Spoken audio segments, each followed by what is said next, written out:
दोस्तों, जैसे कि पिछले वीडियो में मैंने आपके साथ 2017 का डिस्कशन किया था कि किस तरह से बीजेपी ने सपा और बीएसपी का सूपड़ा साफ कर दिया था।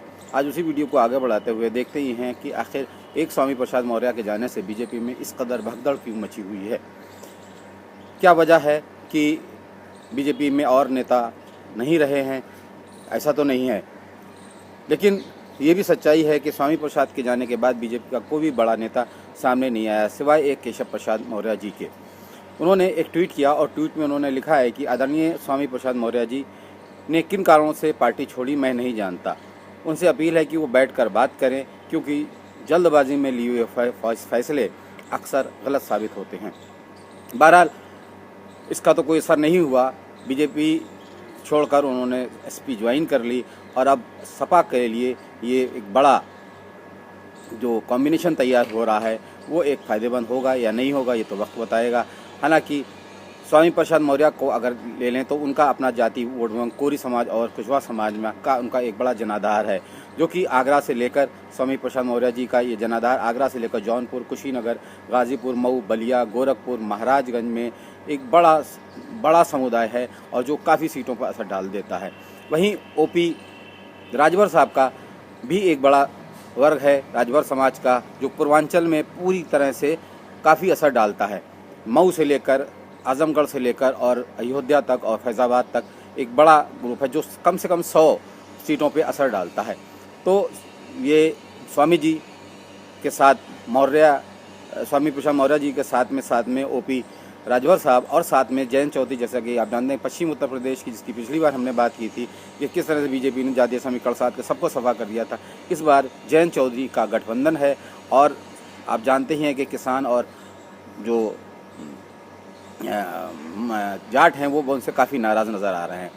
तो देखना यह है कि आखिर ये समीकरण क्या गुल खिलाएगा। क्या वाकई में सपा के लिए, एसपी के लिए एक फ़ायदेमंद होगा या फिर सिर्फ ये सब धरातल पे ही रह जाएगा और बीजेपी फिर से अपनी जीत हासिल करती हुई आगे निकल जाएगी।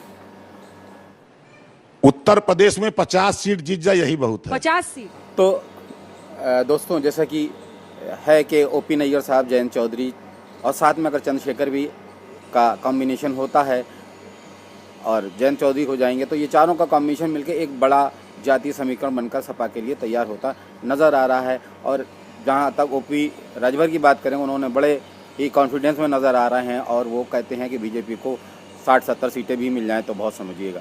तो बहरहाल अभी पलट कर बाहर करते हुए सपा के मुखिया ने भी कहा अपने एक इंटरव्यू में कि अब जो 80 और 20 की बात बीजेपी कर रही थी, अभी वो जान लें कि 20% उनके पास हैं, उसमें भी उनके सब बटे हुए लोग हैं और 80% हमारे पास हैं।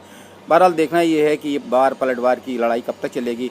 हालांकि एक और मौका सपा को बीजेपी ने दे दिया कि जो राम के सबसे बड़े जनाधार को उठाने वाले योगी जी को अयोध्या से टिकट ना देकर, हाँ राम नगरी के वो बड़े प्रचारक रहे हैं, उनको टिकट ना देकर उनको गोरखपुर भेज दिया गया है। तो इस पर पलटवार करते हुए अभी अखिलेश यादव ने एक इंटरव्यू में कहा कि बाबा जी को बीजेपी ने अच्छा ही करा के घर भेज दिया, वो घर ही रहें। उस पर पलटवार करते हुए योगी जी ने कहा है कि बबुआ, प्रदेश तो पूरा हमारा घर है, पूरा परिवार है। भारतीय जनता पार्टी को बधाई, जनता से पहले उन्होंने उन्हें घर भेज दिया। और हमें लगता है सरकार के लोगों को पहले ही पता लग गया था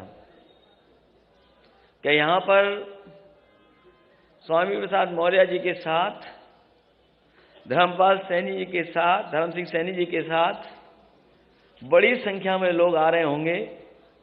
हमारे मुख्यमंत्री पहले ही गोरखपुर चले गए। तो अब देखना ये वार और पलटवार का सिलसिला कब तक चलता रहेगा, ये तू में कब तक चलती रहेगी।